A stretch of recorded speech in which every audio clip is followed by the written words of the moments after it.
Dis-moi, toi qui regardes cette vidéo, est-ce que tu as déjà connu quelqu'un qui compte les grains de riz dans sa propre maison, mais qui dépense des millions pour impressionner des gens qui ne l'aiment pas? Ce matin, je vais te raconter l'histoire d'un homme qui pensait que l'argent était son pouvoir. Il ne savait pas que la plus grande humiliation de sa vie allait naître de sa propre cupidité. Reste jusqu'à la fin, parce que ce que cette femme a fait, personne ne l'avait vu venir.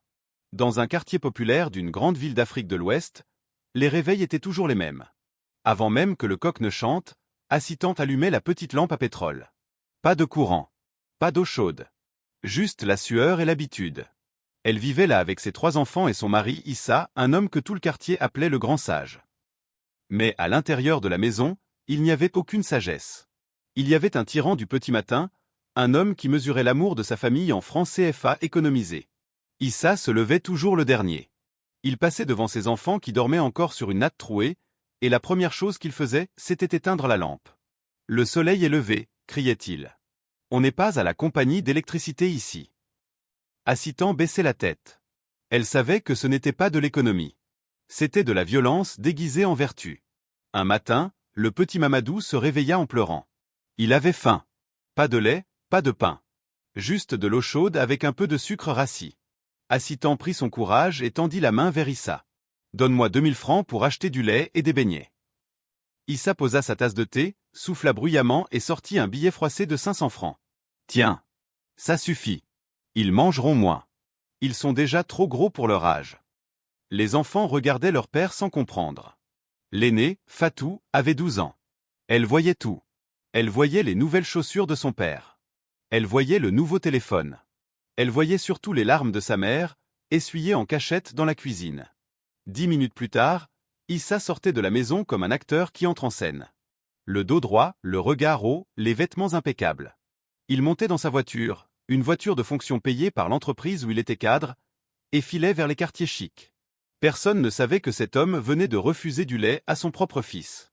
En ville, il s'appelait Monsieur Issa, le grand consultant. Il serrait des mains, offrait des tournées de café aux collègues, riait fort dans les salons climatisés. Mais dans sa poche, il y avait un petit carnet rouge. Il notait tout. Chaque dépense de sa femme devait être justifiée. Chaque grain de riz comptait. Un après-midi, alors qu'Assistante cherchait des morceaux de charbon éteint pour rallumer le feu, Issa était assis à la terrasse d'un hôtel avec une femme prénommée Bintou. Bintou avait des ongles rouges et un sac en cuir qui valait 6 mois du salaire d'Assistante. Issa lui offrait des verres de jus de bissap à 5000 francs l'unité. « Mon cœur, lui disait-il, tu mérites tout l'or du monde. Cette semaine, je t'achète un climatiseur. » Bintou souriait, mais pas par tendresse. Elle souriait parce qu'elle savait qu'Issa était un pigeon.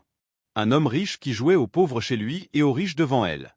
Elle n'en avait rien à faire de lui. Elle voulait juste l'argent. Un soir, Assistante n'en pouvait plus.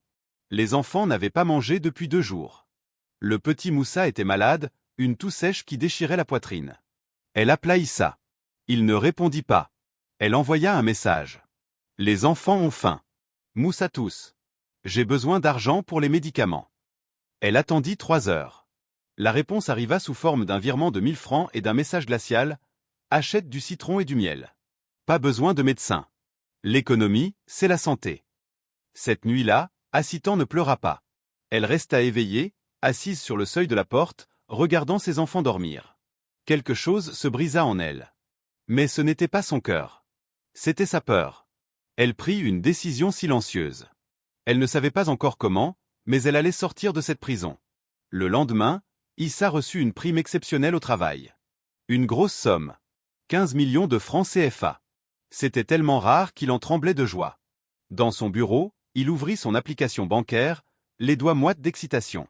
Bintou l'avait appelé la veille pour lui dire « Si tu n'achètes pas la voiture que j'ai vue, je disparais de ta vie ». Issa paniqua. Il ajouta Bintou comme bénéficiaire habituel, mais dans sa précipitation, alors que son patron l'appelait pour une réunion, il cliqua sur le mauvais nom. Il cliqua sur Assistante. Le virement partit. 15 millions chez sa femme. Il ne s'en rendit compte qu'1 heure plus tard quand Bintou envoya un message furieux « Où est l'argent, menteur ?»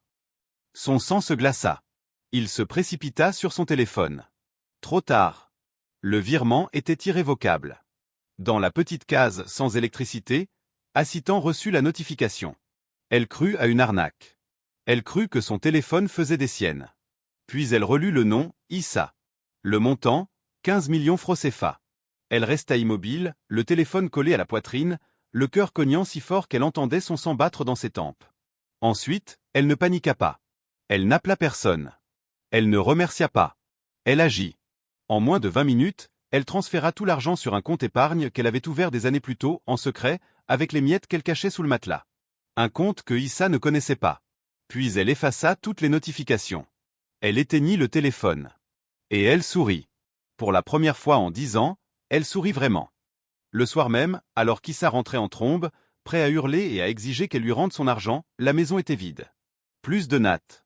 Plus de casseroles. Plus d'enfants. Juste un mot plié en 4 sur la table en bois. Issa, tu m'as dit que l'économie était la base de la famille. J'ai économisé mes larmes. Aujourd'hui, j'investis dans notre liberté. Ne nous cherche pas. Tu as ta maîtresse. Elle te nourrira. Issa hurla. Il renversa la table. Il appela Assitan 50 fois. La ligne était éteinte. Il courut chez Bintou. Bintou le regarda comme on regarde un chien errant. Tu n'as plus d'argent? Alors tu n'as plus rien à faire ici. Il essaya d'entrer. Elle referma la porte et appela la sécurité de l'immeuble. Issa dormit dans sa voiture cette nuit-là. La voiture de fonction. Celle que la société allait bientôt reprendre. Pendant ce temps, loin des regards, Assitan avait tout prévu. Elle avait pris un appartement modeste mais digne dans une petite ville à 3 heures de route. Elle inscrivit les enfants à l'école. Elle acheta des uniformes neufs, des cahiers, des cartables. Et elle fit quelque chose qu'elle n'avait jamais eu le temps de faire. Elle s'inscrivit à une formation en gestion financière. Elle avait toujours été douée pour les chiffres. Mais Issa disait que les femmes et les maths, ça ne fait pas bon ménage. Elle allait lui prouver le contraire. Sans sa femme pour gérer la maison, sans Bintou pour flatter son ego, Issa s'effondra. Il arriva en retard au travail. Il oublia des dossiers. Son arrogance, autrefois pardonnée, devint insupportable. Le directeur le convoqua un vendredi matin. « Issa, tu as été un bon élément. Mais tu es devenu incontrôlable. Prends tes affaires. C'est fini. » Il sortit du bâtiment avec un carton sous le bras. Plus de voitures. Plus de titres. Plus de salaire. Il erra dans les rues, regardant les passants avec des yeux vides. L'homme qui refusait de donner 500 francs pour du lait mendiait presque un sourire. Personne ne le reconnut. Ou plutôt si. Les gens le reconnaissaient. Mais il détournait le regard. Parce qu'il savait. Dans ce pays, la honte d'un homme égoïste finit toujours par devenir publique. 1 an plus tard, Assitan n'était plus la même femme. Elle avait terminé sa formation avec les félicitations du jury. Elle avait été recrutée comme responsable administrative dans une PME locale. Elle gagnait bien sa vie. Pas de millions, mais assez pour ne jamais plus avoir à tendre la main. Ses enfants étaient heureux. Moussa ne toussait plus. Fatou préparait son brevet avec des notes excellentes. Assitan avait appris une chose essentielle. La pauvreté n'est pas l'absence d'argent. La pauvreté, c'est croire qu'on ne mérite pas mieux. Un jour, Issa, qui vivait désormais chez sa mère vieillissante, croisa Assitan au marché. Il ne la reconnut pas d'abord. Elle était habillée simplement, mais avec une élégance silencieuse. Le dos droit. Le regard calme. Elle ne fuyait plus les yeux des gens. Il s'approcha, la gorge serrée. « Assitan, je suis désolé. Je voulais te dire, je n'ai plus rien. Je veux revenir. Je veux voir les enfants. » Elle le regarda longuement. Pas avec haine. Avec une douce tristesse. Celle qu'on a quand on réalise que l'homme qu'on a aimé n'existe plus. « Issa, lui dit-elle doucement, les enfants vont bien. Ils mangent à leur faim. Ils dorment dans des lits propres. Ils ne connaissent plus la peur. Toi, tu m'as appris une leçon précieuse. Un homme qui n'aime que son argent finit toujours seul. Maintenant, va-t'en. Ce que j'ai construit, je l'ai construit sans toi. » Elle se retourna et disparut dans la foule. Issa resta là, immobile, une larme coulant sur sa joue.